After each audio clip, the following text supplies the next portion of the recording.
Boa noite a todos. Como nossa irmã disse, eu sou Rita Guedes do Ismênia de Jesus, a nossa casa irmã. Hoje eu vou falar sobre Eurípides Barçanufo. Muitos ouvem falar sobre ele, mas poucos conhecem a vida de Eurípides Barçanufo. E até mesmo entre os espíritas poucos conhecem a vida de Eurípides, né?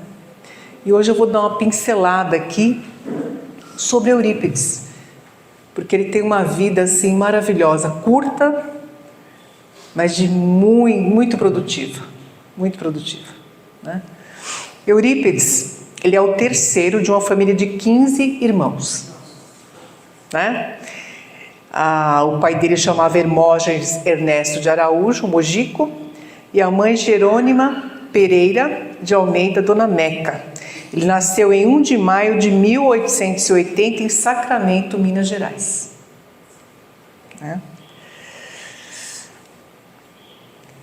Segundo Chico Xavier, Eurípides teve essas reencarnações aqui. Ele foi um essênio chamado Marcos. Nesse livro A Grande Espera, Chico fala para a autora que Eurípides está neste livro e que se chamava Marcos, né? Que era um essênio.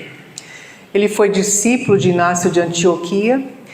Ele foi escravo Rufo no livro Ave Cristo, que Chico Xavier também falou para a família dele, que ele foi escravo Rufo.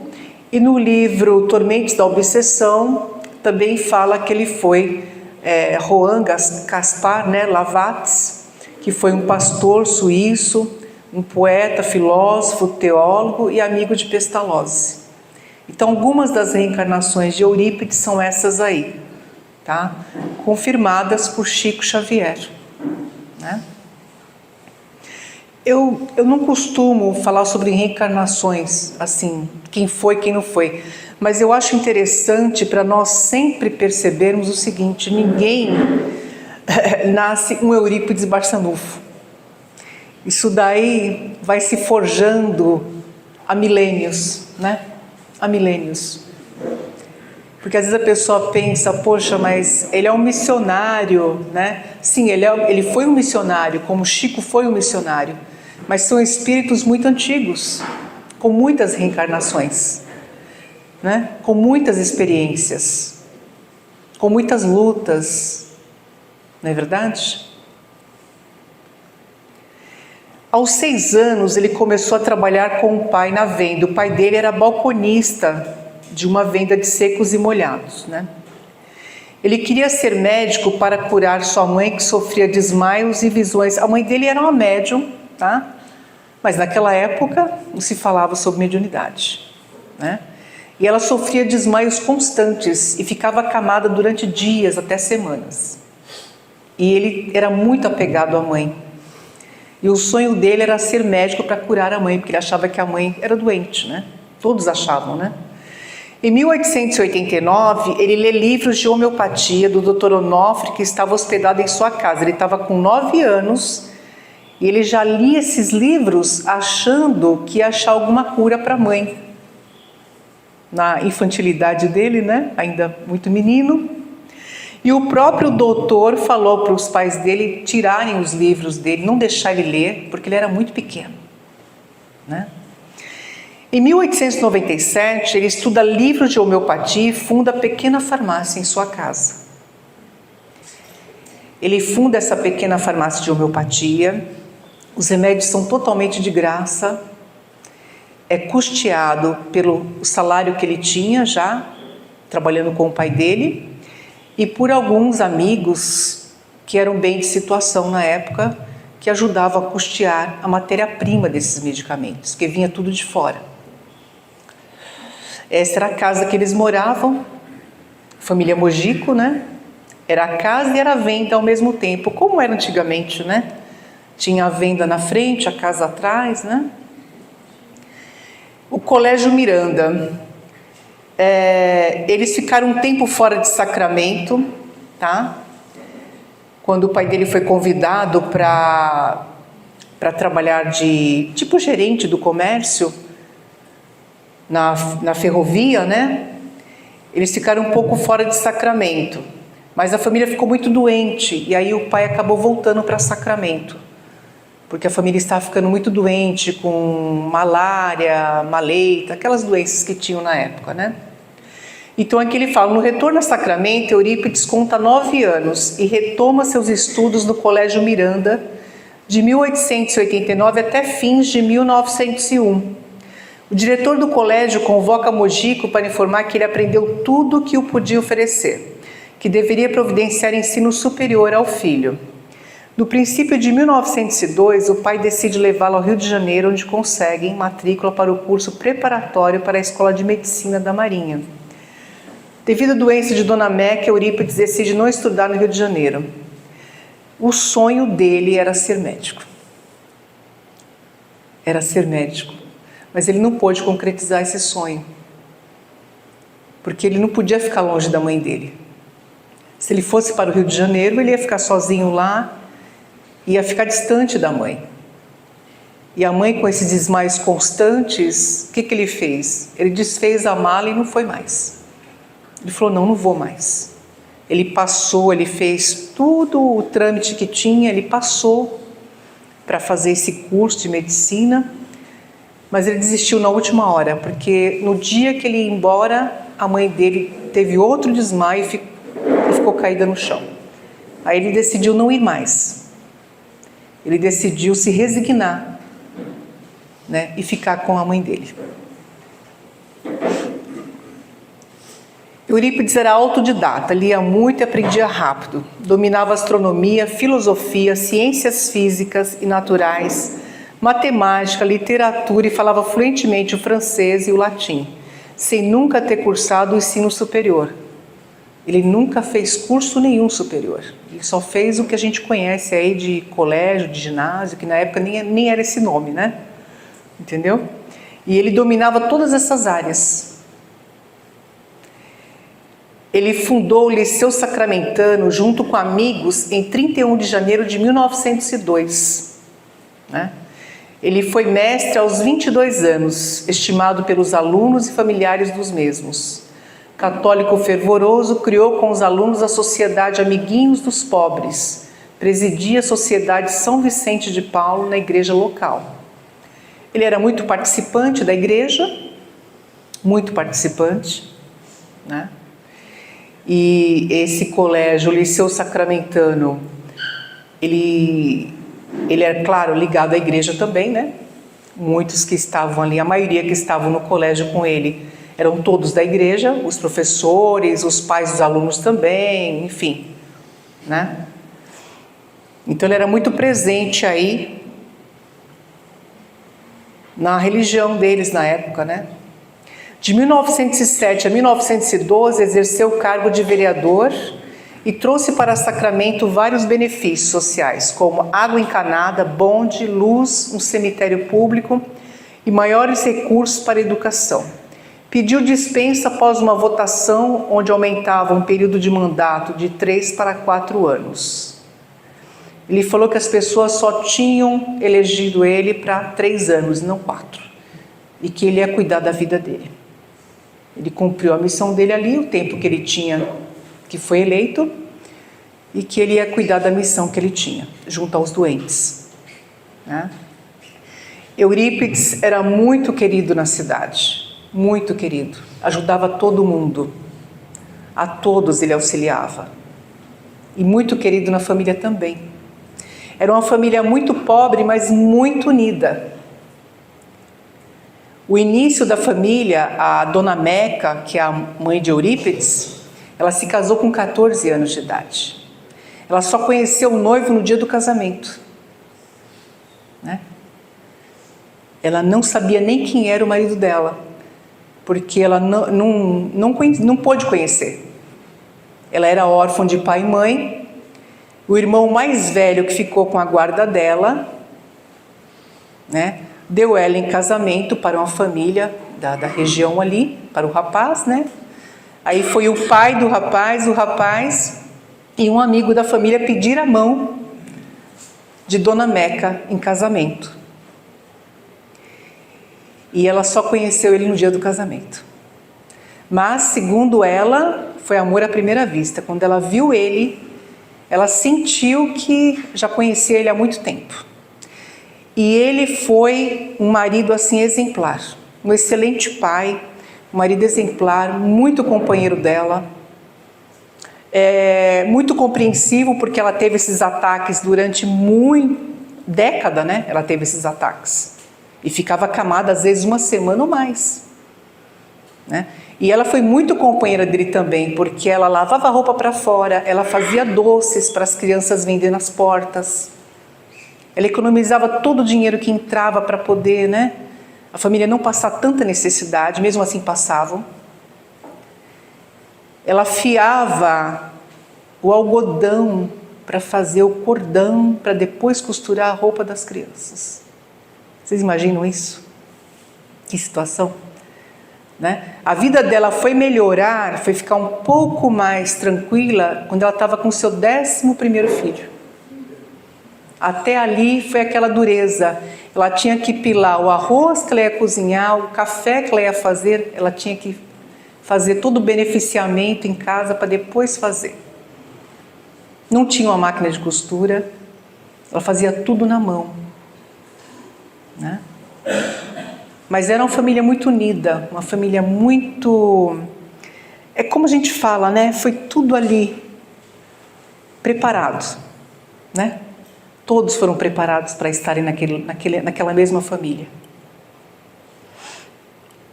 Eurípides tinha 3 desafios na sua vida: a doença de sua mãe, o tio que era convertido ao espiritismo e o sermão da montanha. Eram 3 situações que ele tinha que resolver. Ele achava um absurdo o tio dele, que era irmão da sua mãe, ser espírita, isso é coisa do demônio, né? O tio dele era tão bom, mas era espírita. Ele tinha que tentar tirar isso da cabeça dele, né? E o sermão da montanha, porque ele não compreendia o sermão da montanha. Como é que pode ser bem-aventurados os que sofrem? Como que uma pessoa que sofre é bem-aventurada? É um absurdo isso, né? Tanto que o padre, como era muito amigo dele, o padre pegou uma Bíblia escondida e deu para ele ler, porque naquela época não se podia ler a Bíblia, era só os padres. Ninguém tinha acesso à Bíblia, porque era um livro muito importante e muito perigoso, né? E aí ficou pior ainda, que aí quando ele pegou a Bíblia e começou a ler a Bíblia mesmo, aí ele ficou com mais dúvidas do que ele tinha antes, né? O tio Senhor, que chama tio Senhor Mariano, que era irmão da mãe dele, da Dona Meca, e que era espírita, né? Quer dizer, ele se tornou espírita. Mas aqui o tio Senhor não era espírita ainda. A família da Dona Meca morava na fazenda Santa Maria. Olha o céu, que lindo, é uma foto isso aqui. Olha o céu da fazenda, que lindo. As estrelas, coisa mais linda, né? E a família do tio Senhor morava na fazenda Santa Maria. Só que teve uma época na fazenda Santa Maria que começou a ter fenômenos de efeito físico.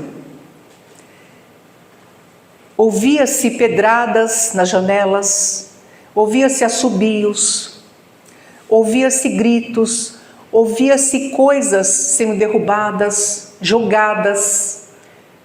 E o pessoal ficou tudo aterrorizado com isso. Mas o que era isso? Era coisa do demônio? Aí eles pensaram, se é coisa do demônio, a gente tem que chamar os espíritas, porque eles resolvem, né? Aí foram chamar quem? Peiró, Frederico Peiró, que já era espírita, né? Frederico Peiró chegou na fazenda e observou o quê? Que a maioria na fazenda eram todos médiuns de efeitos físicos. Os moradores da fazenda, né? Aí ele falou, vocês têm que trabalhar no serviço do bem. Quando eles começaram a fazer as sessões espíritas na fazenda, desapareceu tudo isso. Porque começaram a conversar com os irmãos, a doutrinar os irmãos, né? E os irmãos foram socorridos. E aí cessou os fenômenos na fazenda. O tio Senhor, ele era muito materialista, ele não acreditava em nada, mas ele era um médium excelente, né? Tanto que tem um caso que ele trabalhava na ferroviária e um garimpeiro pediu para ele guardar um facão para ele. Você me guarda um facão, que eu vou trabalhar não sei aonde, e quando eu voltar eu pego o facão com você. Ele pegou, guardou esse facão, esqueceu. Aí o homem voltou da viagem e falou, escuta, e o meu facão? Você guardou? Guardei, peraí que eu vou pegar. Quando ele vai pegar o facão, cadê o facão? Sumiu. Ele falou, meu Deus, e agora, né? Ele falou, escuta, eu procurei em tudo quanto é lugar, mas não achei o facão. Ele falou, não é possível. Como você não achou meu facão? Não, eu quero esse facão. Eu falei para você que era um facão de estimação, que era uma coisa muito importante para mim. Aí ele falou, aí ele foi para dentro, e aí ele pensou assim, meu Deus, será que eu vou ter que matar ou morrer por causa desse facão? Aí a mão dele sozinha começou a escrever aonde estava o facão. Aí quando ele pegou e leu, tinham feito uma limpeza no local, uma arrumação, pegaram o facão e colocaram em outro lugar. Aí a psicografia que veio falou que o facão estava em tal lugar. Aí ele foi lá e achou o facão, mas mesmo assim ele não acreditava. Ele não acreditava nisso, né? Ele fundou o Centro Espírita Fé e Amor em 28/8/1900, lá dentro da Fazenda Santa Maria.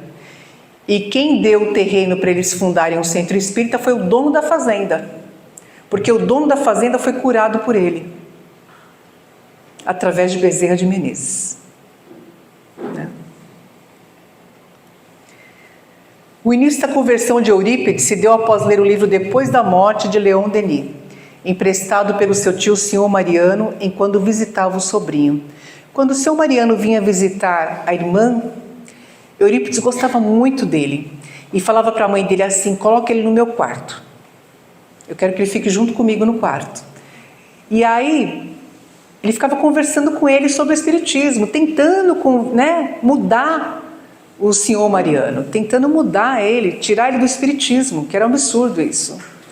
Aí o Senhor Mariano, como era um homem muito simples, um homem da roça, muito simples, ele falou, Eurípides, eu não tenho como te convencer de nada, porque eu não tenho estudo.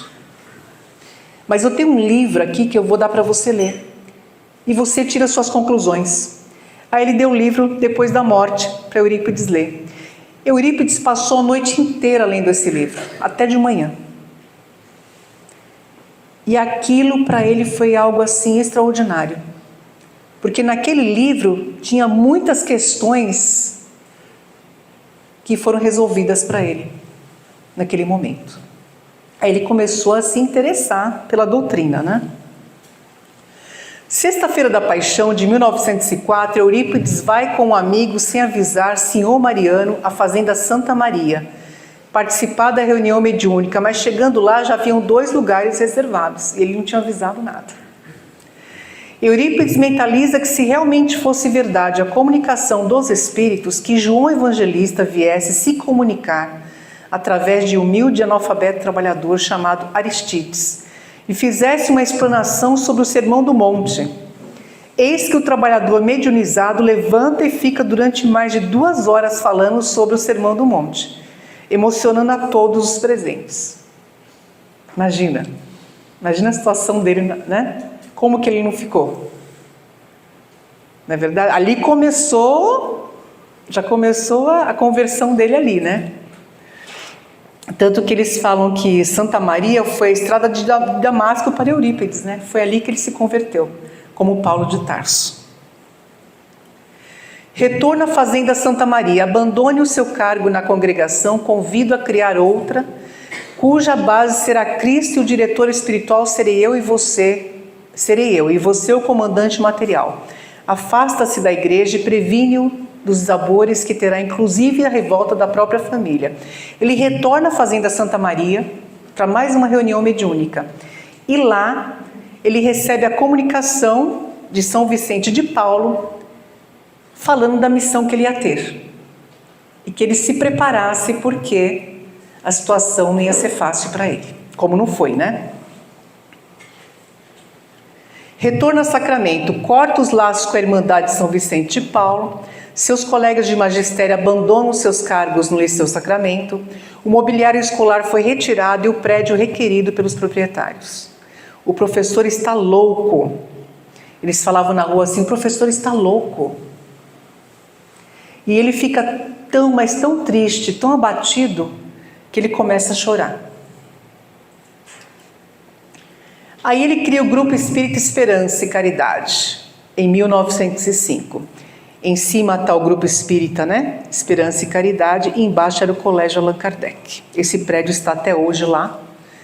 Quando nós vamos ao Triângulo Mineiro, nós sempre vamos lá, né? Rever a obra de Eurípides.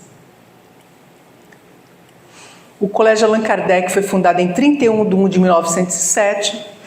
Ele recebeu, quando ele estava triste lá, chorando, ele recebeu uma mensagem, porque ele também psicografava mecanicamente. E ele começou a psicografar uma mensagem de um espírito muito iluminado, muito iluminado. Não feche as portas da escola, apague da tabuleta a denominação Liceu Sacramentano, que é um resquício do orgulho humano.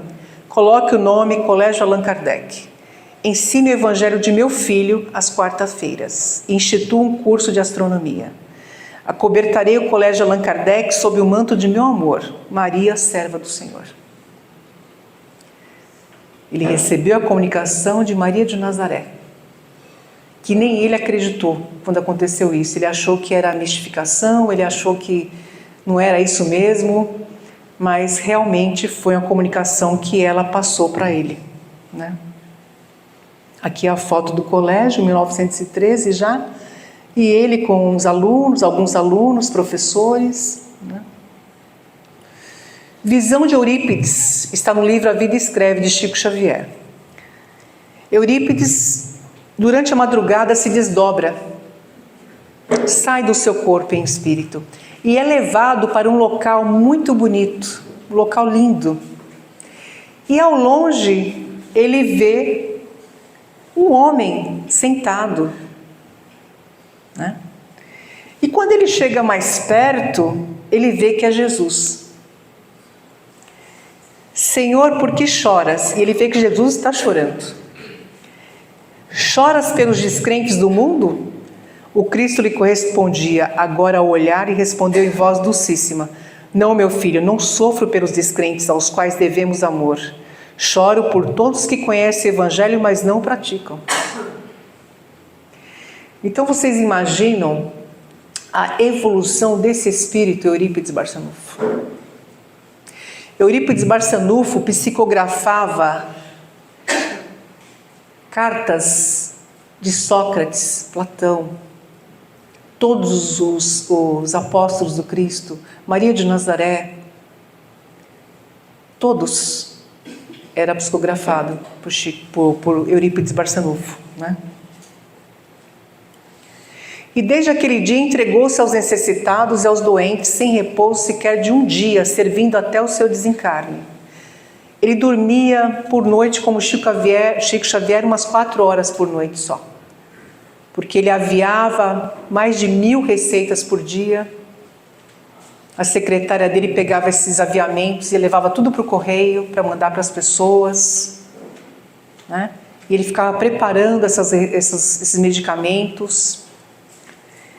E fora isso, ele ia nas casas fazer o atendimento aos doentes. Pensem, é uma época que nem médico tinha na cidade, né? Quem curava as pessoas era Eurípides, quem medicava era Eurípides, principalmente os carentes que não tinham condições nenhuma, né? Em 22 de outubro de 1917, Eurípides foi denunciado. Conforme o decreto número 847, de 11 de outubro de 1890, exercer a medicina em qualquer dos seus ramos, a arte dentária ou a farmácia, praticar a homeopatia, dosimetria, o hipnotismo ou magnetismo animal, sem estar habilitado segundo as leis e regulamentos. Artigo 157. Praticar o espiritismo, a magia e seus sortilégios, usar de talismãs e cartomancias para despertar sentimentos de ódio ou amor inculcar cura de moléstias curáveis ou incuráveis, enfim, para fascinar e subjugar a credulidade pública. Então, meus irmãos, o espiritismo já foi proibido no nosso país. Tá? Ser espírita era crime. Se pegasse as pessoas reunidas, elas eram presas. Não importa, né? E Eurípides era espírita e praticava homeopatia e a medicina, né? Então, claro que a igreja denunciou ele por prática de medicina ilegal. Foi mais um baque para ele. Mais um baque, né? E ele ficou muito triste. Só que, o que acontece? Esse processo passou por mais de 5 juízes e nenhum quis julgar. Teve juízes que até pediu exoneração do cargo, para não ter que julgar o processo de Eurípides. Né? Então, ele muito triste, ele teve outra visão.